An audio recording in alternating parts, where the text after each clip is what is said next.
잘 알겠습니다. 일단 저희가 이제 창의형 자율학교에 대해서 얘기를 하고 있으니까요. 일단 창의형 자율학교의 기본 요소는 무엇인지 좀 설명해 주세요. 사실 이제 금방 얘기를 했습니다만은 결국은 아이들이 떠먹이는 교육으로부터 탈피해서 자기 주도적 삶이 일어나는 학습 공간을 만들어주는 것.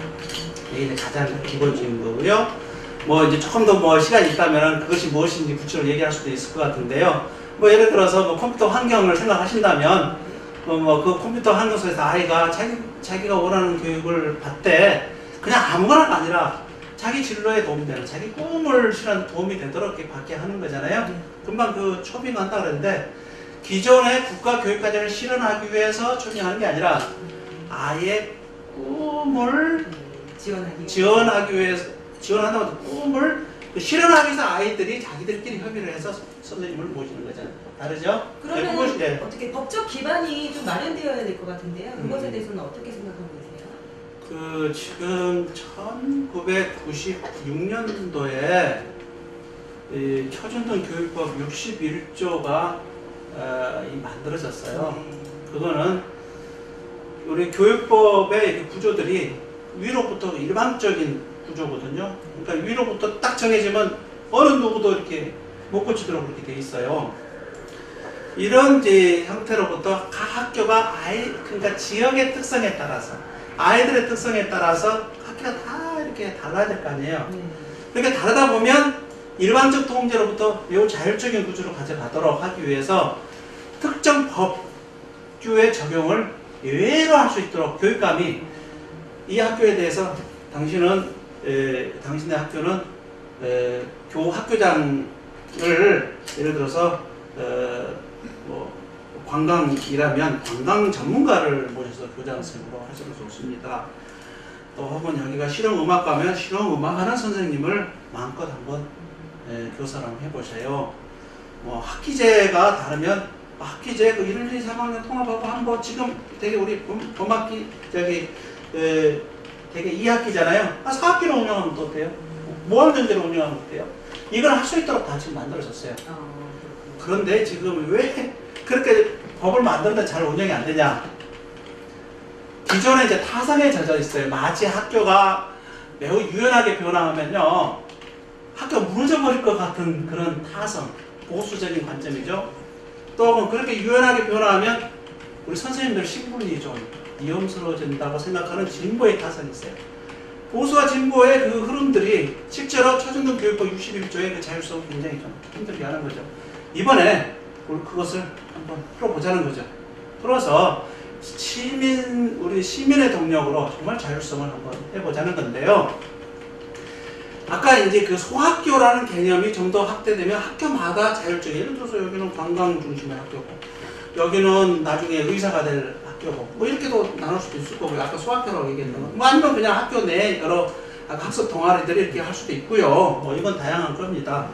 이때 학교마다 그런 이제 비전이 있으면 교육감이 올해 그 학교를 실현하는 데 있어서 어떤 정책을 법률의 적용을 예외로 할 것인가 권한을 주는 거죠. 권한을 주면 그게 창의형 자율학교예요. 지금 현재 할 수 있는 법적 태도는 충분하고요. 중요한 것은 그렇게 할 수 있는 의지의 교육감이 필요하다는 거죠. 그리고 정말 그러니까 교사와 학부모에 좀 이렇게 대하는 태도가 먼저 좀 바뀔 필요가 있을 것 같은데 그거는 어떻게 해야 될지. 그럼 교장선생님부터. 교장선생님 말씀해 주세요. 학교에서는 실제로 어떻게 일어나고 있나요? 어떻게 반응하고 계신지. 아니요, 이거는. 이게 보통 선생님들께서 교과서 지식을 가르치는 데 익숙해 있지 학생들의 꿈을 개발하는 데 초점이 맞춰져 본 적이 없어요. 그러니까 지식을 바탕으로 해가지고 1년, 그러니까 한 학기를 교과서를 떼는 데 관심이 있지. 이 학생은 꿈이 무엇이 발견을 해가지고 그걸 3년 동안 키워주자. 혹은 12년 동안을 키워주자. 이런 관점이 없는 거예요. 이게 가장 중요한 거예요. 그러니까 무엇이 가장 중요한가에 대한 관점 전환이 일어나야 돼요. 그런데 이 관점 전환이 일어나면은 그 다음에 모든 이제 시간 투자 방법, 노력해야 될 방법, 이게 다 달라지게 된다는 거죠. 그러니까 우선 이런 거잖아요. 지금 우리가 국영수 성적으로 아이들 지금 이렇게 서열화하고 그렇게 해서 어느 정도의 기준을 도달한 아이들을 좋은 학교, 좋은 학벌의 학교죠. 이렇게 보내는 시스템이잖아요. 이 시스템이 아니라 이제는 우리가 미래에서 정말 얘가 삶의 기술을 가진 아이로 키워주는데, 삶의 기술이라는 게 각 분야에 다 다양하니까 이걸 획일적으로 잣대로 하는 게 아니라 각 분야별로 그 역량들, 필요한 역량들이 어느 정도 도달을 했는지, 그 원래 꿈을 신한테 필요한 역량들이 지원했는지 그걸 평가하고 그것을 그에 필요한 학습을 지원하자는 거잖아요. 이게 지금 창의형 자율학교다 이렇게 생각하면 될 것 같아요. 네. 말씀을 듣다 보니 약간 그 보수 진영 교육 정책과 진보 진영의 교육 정책이 좀 이렇게 지금 굉장히 많이 부딪히고 있잖아요. 네. 그러면은 우리 이 후보님께서 생각하시는 그런 정책을 좀 어떻게 이런 얘기 해도 되나요? 정치적으로. 아니 뭐 어차피 선거 국면이니까요. 네.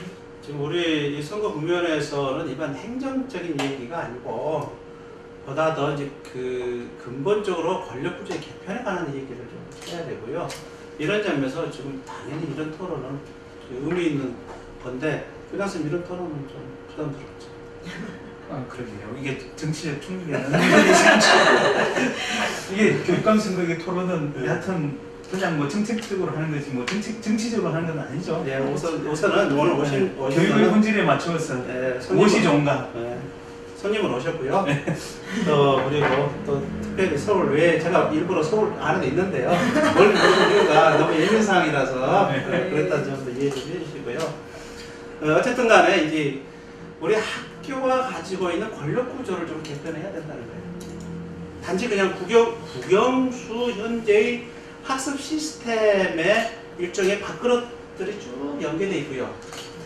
그것들을 건드리지 않고 뭔가 지금 개편해 보려는 건 보수예요.